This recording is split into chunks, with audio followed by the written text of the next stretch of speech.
మాది జానంపేట. నా పేరు తోట కుమారి.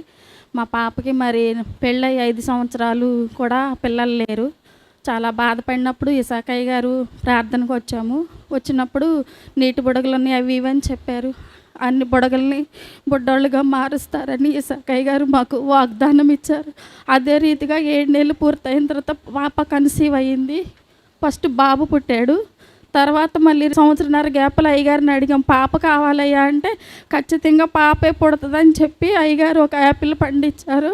మరి దేవుడు అదే రీతిగా అదే నెలలో పాప కన్సీవ్ అయింది. మరి పాప పుట్టిందనమాట. పాపకి ఇప్పుడు 2వ నెల. ఇది నా ఫస్ట్ సాక్ష్యం. నా 2వ సాక్ష్యం మరి మా అన్నయ్యకి అయితే ఎంతగానో మరి పెద్ద యాక్సిడెంట్ అయింది.